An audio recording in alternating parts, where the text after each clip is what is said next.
On this Wednesday night, as COVID-19 cases drop, anxiety rises over variants. Today's variant count is the tip of an iceberg. The calls to delay reopening in Ontario as Newfoundland struggles to contain a growing outbreak. Hundreds of healthcare workers self-isolate and Labrador calls for a bubble. Multiplying cases in classrooms. The reassurances. I wouldn't be that concerned. Plus the potential threat of variants combining to create hybrid mutations. And no power, no heat. It was 8 degrees in the house. And no mercy in Texas from a cold snap, including for thousands of sea turtles saved from certain death. Global National with Donna Friesen. Good evening and thanks for joining us. We begin with a good news, bad news scenario playing out in Canada right now. The good news, Canada is making major progress reducing the spread of COVID-19. After peaking at more than 8,000 daily new cases in January, infections have now fallen to below 3,000 a day. The bad news, highly contagious new variants are gaining ground. They have been detected in all 10 provinces. In Canada's largest city, 56 variant cases have been confirmed and hundreds of possible cases are awaiting confirmation in labs. In nearby Peel region, there are 45 confirmed variant cases. The top doctors for both regions say now is not the time for their cities to reopen. They are calling for the lockdown to be extended until at least March 9th. And they are crystal clear about why. The variants are spreading and stopping them may well be impossible, but let's at least slow them for a little while longer until more vaccine is available. I have never been as worried about the future as I am today. Right now, the case count numbers don't look so bad. They don't sound bad. But today's variant count is the tip of an iceberg. By the time the confirmed case counts are big enough to shock us, it will be too late to do anything. We will be in a third wave, as bad as anything we've been through thus far. In Newfoundland and Labrador, it is already worse than it's ever been before. In the span of 2 weeks, the number of active cases in that province has jumped from 14 to 338. 44 new cases were confirmed today. It's believed the spike has been driven by the UK variant. As Ross Lord reports in tonight's top story, the outbreak is having ripple effects across the province. Among the thousands of people forced to self-isolate in Newfoundland and Labrador are many who'd normally be on the front lines of the battle against COVID-19. Over 500 healthcare workers throughout Newfoundland and Labrador presently isolating related to either contacts with positive cases or possible contacts or symptoms. Some others are home because they have no childcare, while nurses scrambling to administer 2,000 COVID tests a day are doing so without vaccinations, according to their union. Even our team that are out swabbing the past week or so are not vaccinated. In a letter to the health minister and the province's chief medical officer, the union urges them to take all measures to speed the vaccination process. The outbreak from the variant first identified in the UK is having other ripple effects far outside the St. John's area. A part of the province that sometimes feels left out is now asking for isolation. Leaders in Labrador, which is separated from Newfoundland by geography and has a larger Indigenous population, are calling for their own bubble to keep outbreaks in St. John's or anywhere else from infecting their communities. Officials in Wabush say it's time for mandatory rapid testing or at least self-isolation for visitors from the island of Newfoundland to keep their town COVID-free. We just want to make sure that anybody come here, especially from a known area where the cases are happening. I don't think it's too much to ask that somebody isolate or have the testing done. Jitters created by the outbreak are hard to brush aside, with health authorities warning it could be a while before fluctuating case counts subside. Ross Lord, Global News. There is still lots of uncertainty about how the variants impact children and are transmitted within schools. Students in parts of Ontario have recently returned to classrooms. In Alberta, schools have been in session for weeks, and nearly a dozen are now reporting exposure to the variant first discovered in the UK. Heather Yourex-West looks at what it could mean for the weeks ahead. The return to in-person learning brings a sense of relief for this Toronto parent. I love my kids to death, but they're starting to drive me crazy. Though David Wood admits he worries about the impact of new COVID variants. In Alberta, where schools have been open to in-person learning since early January, there have now been exposures to the variant that first emerged in the UK in at least 9 schools. And in-school transmission has been found in at least 3. In a small number, we're seeing a small handful of secondary cases, but again, no large exposure events in schools. Still, Dr. Dina Hinshaw says the new variant does not appear to be spreading in schools any differently than the original virus. I wouldn't be that concerned. I don't think anybody expects there to be no transmission in schools. Dr. Martha Fulford says since the beginning of the pandemic, schools have reflected the amount of viral activity in the community and have not appeared to contribute to a rise in cases. The other really important thing is trying to balance what we're trying to achieve. And children, fortunately, even with all the new variants, do not get severe disease from COVID. It's true, few children have had to be hospitalized because of COVID-19 in Canada, and less than 5 have died, though there is still much about COVID-19's long-term impact on kids that just isn't known. But it's not just the health of students at stake. Variants have been shown to spread more easily among household contacts. Even if there's, only a few cases at a school, then, let's say it has a high attack rate in the household, and then, one of the parents works at a meat processing facility. It's all connected, right? It's all a chain. It's why Alberta is now asking anyone who tests positive for the variant to isolate away from household contacts at a government-provided hotel. Heather Yourex-West, Global News, Calgary. There is some good news tonight about Canada's vaccine supply. After being delayed yesterday by bad weather in the U.S., Pfizer says its scheduled shipments to Canada are back on track. The company says just over 345,000 doses of the Pfizer-BioNTech vaccine were delivered today. 58,000 more are expected to be delivered by Friday. The vaccine rollout in First Nation, Métis and Inuit communities is happening faster than in much of the rest of the country. According to the latest data, more than 83,000 vaccine doses have been administered to people in more than 400 Indigenous communities. 25% of Indigenous adults have received at least 1 dose. That is about 6 times the rate of the rest of the country. Indigenous Services Minister Mark Miller says he is worried about the risk from the new variants. It's scary, and it is indicating a larger spread or potential to spread, and that's just magnified when you superimpose all the conditions that exist in Indigenous communities. Scientists are learning about these new variants in real time, and though there is still much uncertainty, some evidence is emerging 2 of them have combined to form a mutated hybrid. The journal New Scientist reported on the research, which was done at Los Alamos National Lab in the U.S. It's not known if this hybrid poses a bigger threat, but as Eric Sorensen reports, it is a sign the virus is constantly keeping a step ahead of us. It was an underappreciated feature of the pandemic. A virus that spread to all corners of the world would inevitably spawn mutations. And as it transmitted through millions of people, variants appeared within months of the original COVID-19 outbreak. Now, potentially, another evolution, from virus to variant to hybrid variant, derived from 2 mutated viruses. This is not going to be a simple virus, a perfectly straightforward, one time and done. I think these are things that the scientists are going to be watching closely. We should respect them, but I think there's no reason to panic. When the novel coronavirus emerged, the simple hope was for a vaccine to kill it. As with any virus, it mutated into countless variants. Most are not threatening.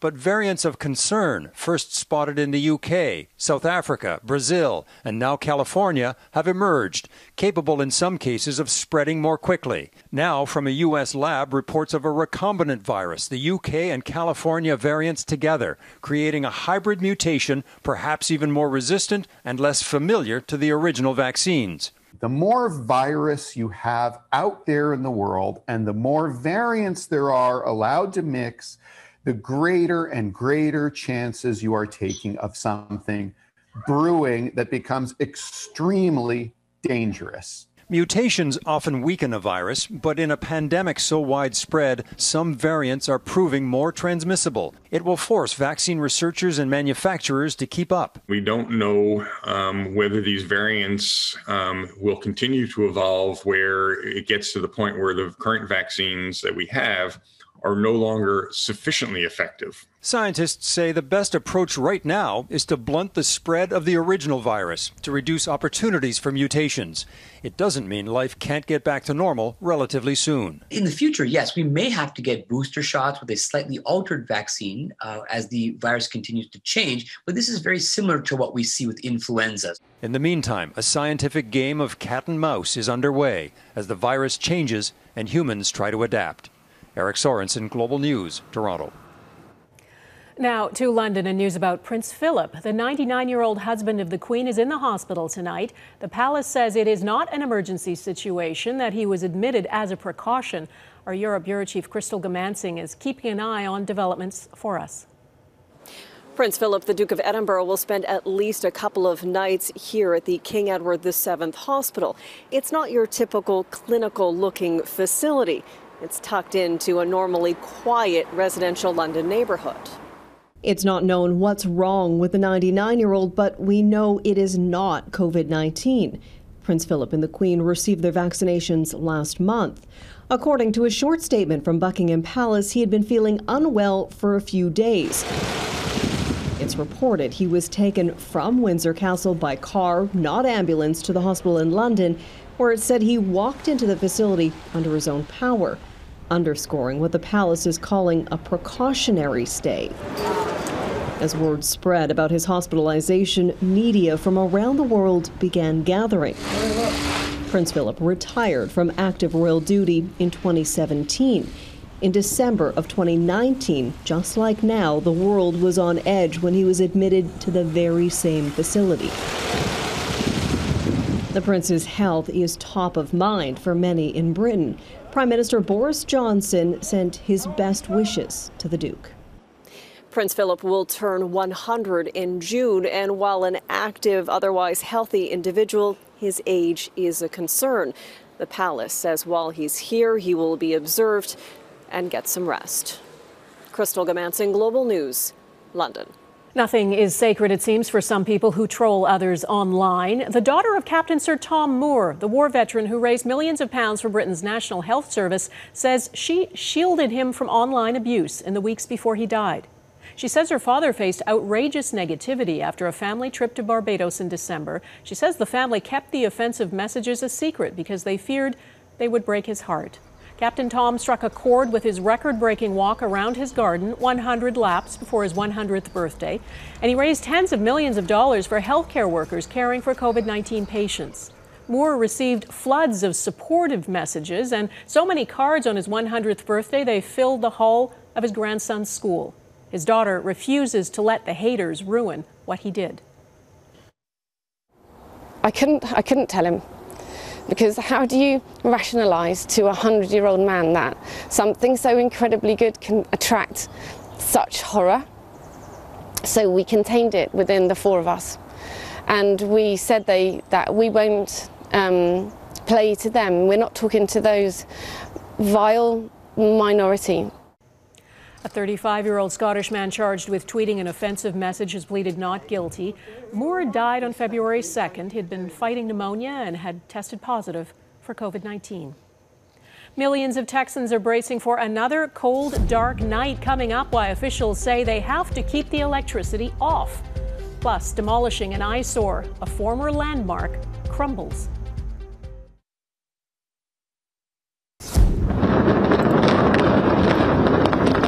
Onlookers cheered as the former Trump Plaza Hotel and Casino in Atlantic City, New Jersey imploded today. It took 7 seconds and 3,000 sticks of dynamite to bring down the complex that opened back in 1984.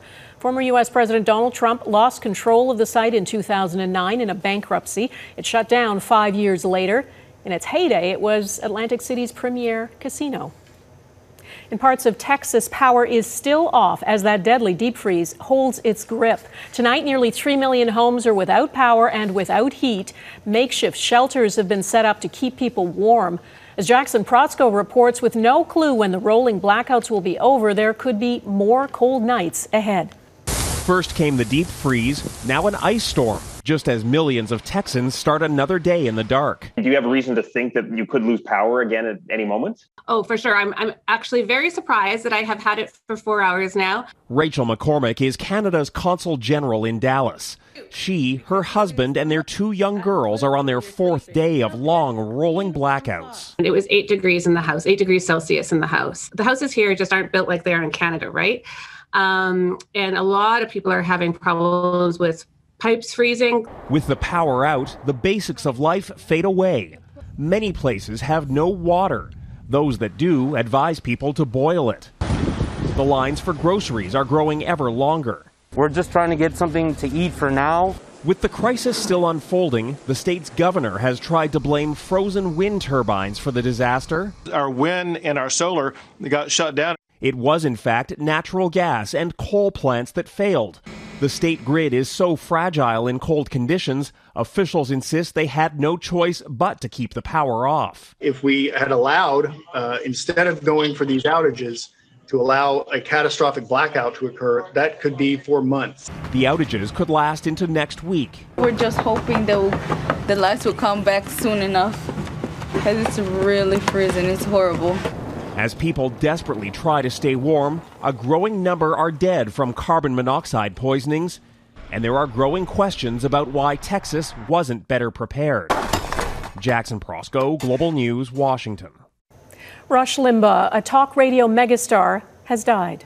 They're deathly afraid that Trump is going to triumphantly return to public life. And I'm not The Rush Limbaugh Show was on the air for more than 3 decades. The controversial and influential host was at the mic right up until earlier this month as he was being treated for lung cancer. He was a staunch ally of former President Donald Trump, who awarded him the Presidential Medal of Freedom in 2020. Trump spoke about Limbaugh today in his first interview since leaving office. To those people that listen to him every day, it was like a religious experience for a lot of people. I mean, his fans, they just wouldn't miss him. A very, very unique person. Limbaugh's widow, Catherine, delivered the news of his passing on his radio show, thanking listeners for their support. Rush Limbaugh was 70 years old. Johnson & Johnson jab still ahead. South Africa starts inoculations with a world first.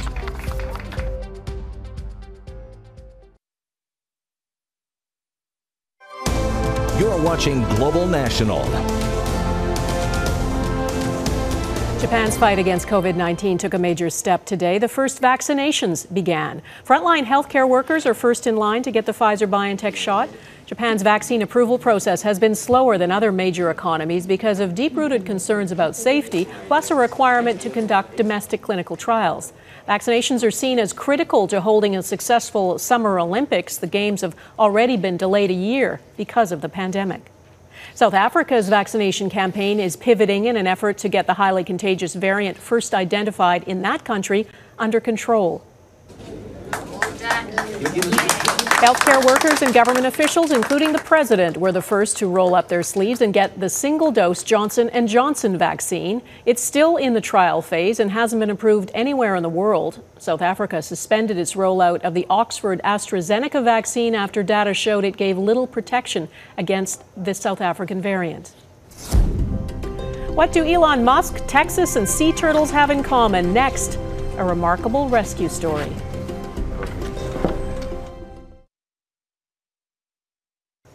The deep freeze in Texas is terribly hard on people, of course, but wildlife is suffering too. Sea turtles are a federally protected and endangered species, and the beaches on the Gulf of Mexico are a key breeding ground for them. As Mike Drolet reports, right now thousands of them need human help to survive. Everything they say is bigger in Texas, and that apparently now includes winter storms. The polar vortex has stunned more than just Texans. In the Gulf of Mexico, turtles are experiencing what's called cold stun, which is when their body temperatures fall so low they essentially get paralyzed, leaving them unable to eat or even hold their heads above the water. A local conservation group called Sea Turtle Inc. called for help. Volunteers loaded the stunned reptiles into their cars. The rescue center filled up, as did the convention center, with more than 4,000 turtles. But they were managing. And at the nearby San Antonio Zoo, officials were downright confident they could weather the storm. It's nothing unique or special. But then the unthinkable happened. The power grid, the one thing not big enough in Texas, gave out. And after animals froze to death at a nearby sanctuary, the zoo filled its one heated building with alligators and flamingos. The cold wasn't helping the frozen turtles situation either, so Sea Turtle Inc. put out a plea for help on social media, and a neighbor noticed. That neighbor just happens to be billionaire Elon Musk, who owns the nearby SpaceX launch pad. He called in the middle of the night, and by morning, a massive commercial generator was on site. They came to us in our darkest hour of need and found a generator that was complex to find and even more complex to wire into our system. And that would be a great ending to the story, except all their pool heaters fried with the power outage. But at least they can supply some warmth to the turtles and give them a better shot at surviving the Texas chill. Mike Drolite, Global News, Toronto. And that is Global National for this Wednesday. I'm Donna Friesen. Tonight's Your Canada is the sun setting in Dieppe, New Brunswick. There are beautiful spots all over Canada. Please email us yours to viewers@globalnational.com. Thanks for watching. Hope to see you here again tomorrow. Take care of yourselves. Bye-bye.